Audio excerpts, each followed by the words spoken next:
흥나무 아동부 여러분 반갑습니다. 지난주에는 예수님께서 까마귀와 백합화로 하나님의 나라 비밀을 알려주셨는데 기억하나요? 무엇을 입고 무엇을 먹을지 염려하지 말고 다른 무엇보다 하나님 나라를 구해야 한다고 말씀하셨어요. 오늘도 예수님은 하나님 나라의 비밀을 또 다른 비유를 통해 말씀해 주십니다. 예수님은 하나님 나라 복음을 쉽게 이해시키기 위해 비유로 말씀하셨어요. 일상적인 것들에 빗대어 이야기식으로 가르쳐 주심으로 복음을 쉽게 이해시키고 한 번 들으면 오래 기억에 남도록 하기 위해 비유로 말씀하셨습니다. 그렇다면 오늘은 어떤 비유로 하나님 나라에 대해 말씀해 주실지 알아보도록 할게요. 누가복음 13장 18절에서 21절 말씀입니다. 우리 함께 읽어볼까요? 그러므로 예수께서 이르시되 하나님의 나라가 무엇과 같을까? 내가 무엇으로 비교할까? 마치 사람이 자기 채소밭에 갖다 심은 겨자씨 한 알 같으니 자라 나무가 되어 공중의 새들이 그 가지에 깃들었느니라. 또 이르시되 내가 하나님의 나라를 무엇으로 비교할까? 마치 여자가 가루 서말 속에 갖다 넣어 전부 분풀게 한 누룩과 같으니라 하셨더라.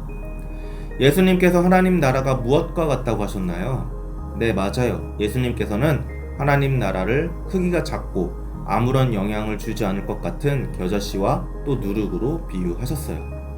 겨자씨와 누룩은 눈에 잘 보이지 않을 정도로 작습니다. 그래서 아무도 소중하게 생각하지 않고 눈여겨보지도 않죠. 하지만 이처럼 작은 것들로부터 아무도 생각하지 못할 만큼 상상을 초월하는 놀라운 결과가 나타납니다. 오늘 말씀을 다시 읽어볼까요? 마치 사람이 자기 채소밭에 갖다 심은 겨자씨 한 알 같으니 자라 나무가 되어 공중의 새들이 그 가지에 깃들었느니라.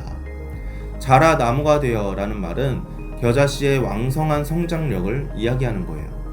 눈에 보이지도 않을 만큼 작은 씨앗 하나가 땅에 심어지고 그 씨앗이 자라 공중의 새들이 깃들일 만큼 풍성하게 자란다는 것이죠. 하나님 나라의 특징은 이처럼 성장이 있습니다. 겨자씨 비유가 하나님 나라의 외적인 성장을 보여주는 것이라면 누룩 비유는 하나님 나라의 영향력을 이야기해요. 21절 말씀이에요. 마치 여자가 가루 서말 속에 갖다 넣어 전부 부풀게 한 누룩과 같으니라 하셨더라. 누룩은 적은 양으로 반죽을 크게 부풀리는 물질이라고 했어요.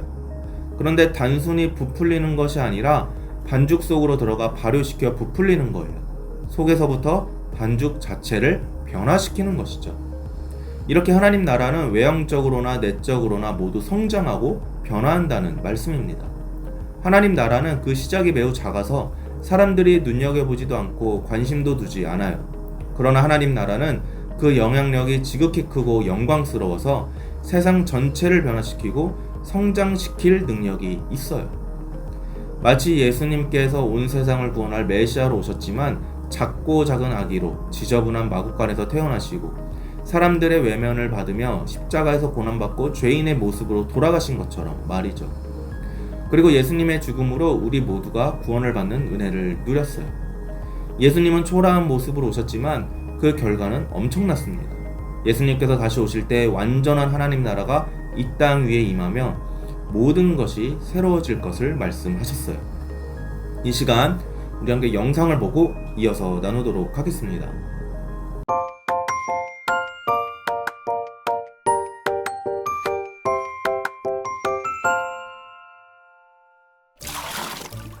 아이고 피곤하다.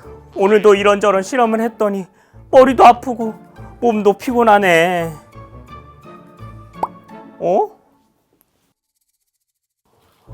아니 이 많은 풍선들은 다 뭐지?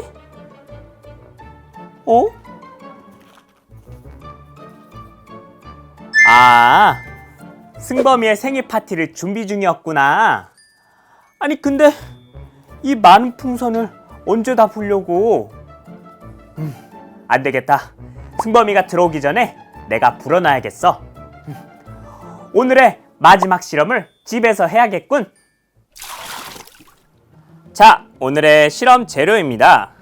페트병, 베이킹소다, 그리고 식초. 참 간단하죠? 자, 먼저 준비된 페트병에 5분의 1 정도까지 식초를 부어줍니다. 병이 많으면 많을수록 좋겠네요. 그리고 불지 않는 풍선 속에 베이킹소다를 넣어줍니다. 담기 쉽게 깔때기 같은 게 있으면 좋겠네요. 베이킹소다를 넣은 풍선 입구를 벌려 식초가 담긴 페트병 입구를 막고 끼워줍니다.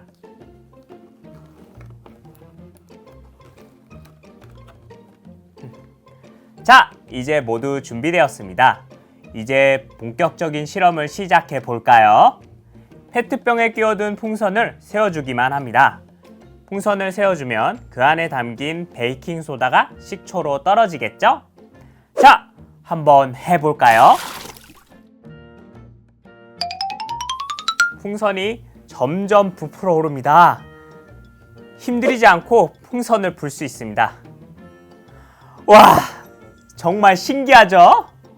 어떻게 풍선이 부풀어 올라 커지는 걸까요? 그 비밀은 화학 반응에 있습니다. 어떤 물질과 물질이 만나 새로운 물질을 만들어내는 것을 화학 반응이라고 합니다.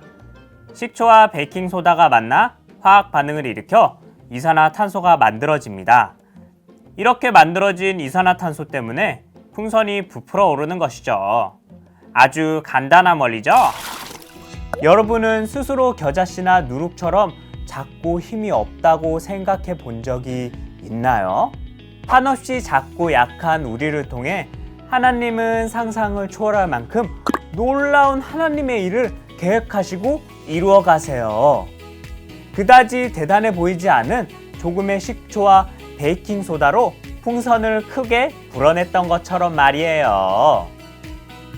하나님께서는 작고 연약한 우리를 통해 하나님의 위대한 일을 계획하시고 이루어 가심을 기억하며 하나님 나라를 위해 우리를 사용해 주심에 감사하는 홀리키즈 친구들이 되기를 바랄게요. 자, 저는 풍선을 마저 불러 가야겠어요. 저도 이제 재밌는 실험을 준비해서 다시 찾아올게요. 그럼 모두 안녕! 여러분, 영상 잘 보았나요? 식초와 베이킹소다가 만나 화학 반응을 일으켜 풍선을 부풀어 오르게 할 이산화탄소를 만들었어요. 오늘 우리가 배운 하나님 나라의 비밀과 비슷합니다. 처음에 볼품없이 축 처져 있었던 풍선은 마치 우리의 모습과도 같아요. 하지만 풍선 안에 있던 베이킹소다가 식초를 만나니 어떻게 되었죠? 화학 반응으로 인해 이산화탄소가 발생되어 풍선이 빵빵하게 커졌습니다. 우리의 모습은 연약하고 초라하지만 우리 안에 계신 성령님께서 일하시면 우리도 멋지게 변화될 수 있다는 사실. 우리가 작고 작은 겨자씨와 누룩 같을지라도 하나님이 우리를 사용하시고 우리를 통해 일하시면 하나님 나라가 놀라운 모습으로 성장하고 또 변화될 거예요. 여러분은 스스로 겨자씨나 누룩처럼 작고 힘이 없다고 생각해 본 적이 있나요? 다른 친구들과 비교했을 때 내가 한없이 작아 보이고 또 자랑할 것이 없진 않았나요? 때로는 나의 그런 모습에 실망한 적도 있을 거예요. 하지만 여러분, 슬퍼하지 마세요. 그리고 오늘 말씀을 기억해 보세요. 거대한 나무가 되어 많은 새가 깃들이고 많은 양의 빵을 만들어낼 수 있었던 시작은 바로 작고 아무런 능력 없어 보이던 겨자씨와 누룩이었습니다. 하나님은 이렇게 작고 약한 우리의 모습을 통해 상상을 초월할 만큼의 놀라운 하나님의 일을 계획하시고 또 이루어 가십니다. 하나님 나라는 작은 겨자씨와 같은 우리를 통해 성장해요.